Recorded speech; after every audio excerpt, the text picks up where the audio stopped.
পরিচিত আসসালামু আপনি? আলাইকুম ওয়া রাহমাতুল্লাহ। ওয়ালাইকুম আসসালাম রহমতুল্লাহ বরকাত। বলেন। জি শেখ, আমি বাংলাদেশ রাজশাহী থেকে বলছি। বলেন, মাশাআল্লাহ।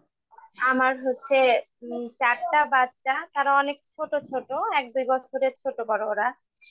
তো আমি হুম। রাজশাহীতে যেহেতু একাই থাকি, বেশিরভাগ সময়ই দেখা যায় যে জোহরের সালাদটা পড়তে আমার খুব কষ্ট হয়ে যায়। কাজ কাম হোক বা তাদের ওই সময় গোসল ঘুম খাওয়ার টাইম অনেক বিরক্ত করে, সালাতে মনোযোগ দিতে পারি না।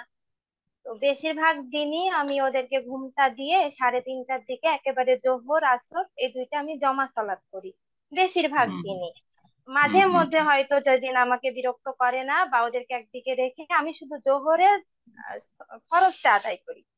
তো হুম। এক্ষেত্রে হুম। কি আমি গুনাহগার হব, বা আমি অন্যান্য ফরজ সালাত ব্যতীত সুন্নাহ গুলো ঠিক করে করতে পারি না, এক্ষেত্রে কি আমি গুনাহগার হব? জি, আল্লাহ সহজ করুন এবং আল্লাহ রাব্বুল আলামিন উত্তম প্রতিদান দান করুন। মনে রাখবেন যে ছেলে মেয়েদের প্রতিপালনে অনেক বড় নেকি রয়েছে।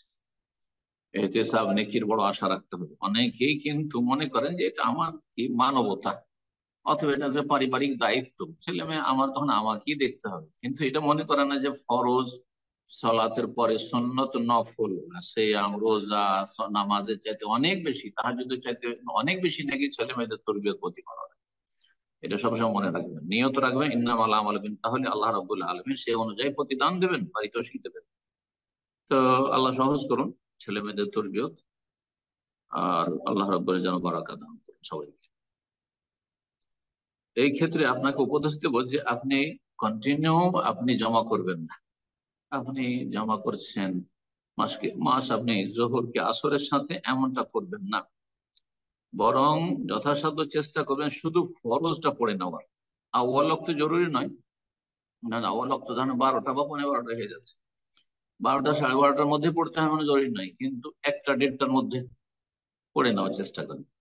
1টা 1:30টার মধ্যে, 12টা থেকে নিয়ে 1:30টার মধ্যে এই সময়টা পড়ে নেওয়ার চেষ্টা করেন জোহর, শুধু 4 রাকাত। আর সন্ন্যত গুলো রেখে দেন, সন্ন্যত গুলো আসরের সময় পারলে বাচ্চাদেরকে ঘুম দিয়ে পারলে পড়লেন, আর না হইলে পড়লেন না। যদি নাও পড়েন গোটা বছর ধরে কোনো অসুবিধা নেই। একমাত্র বেতরে সুন্নাতে মুআক্কাদা ছাড়বেন না, আর ফজরে 2 রাকাত সুন্নাত ছাড়বেন না, যথাসাধ্য। আশা করি বিষয়টি বুঝতে পেরেছেন। কিন্তু মাঝে মধ্যে এমন পরিস্থিতি হলে বাচ্চারা এমন জ্বালা যন্ত্রণা করছে, ডিস্টার্ব করছে, যে আমার ফরজ 4 রাকাত পড়ারও সময় হলো না, তাদের পরিচর্যা করতে গিয়ে বা তাদের আহ নিয়ে থাকার কারণে, একা থাকার কারণে। তো এইরকম ক্ষেত্রে জমা করলে গোনা হবে না। এরকম ক্ষেত্রে মাঝে মধ্যে জমা করলে, আসরের সাথে যদি আপনি 3টা 3:30 পড়েন তো কোনো অসুবিধা নেই, জায়েজ মাঝে মধ্যে।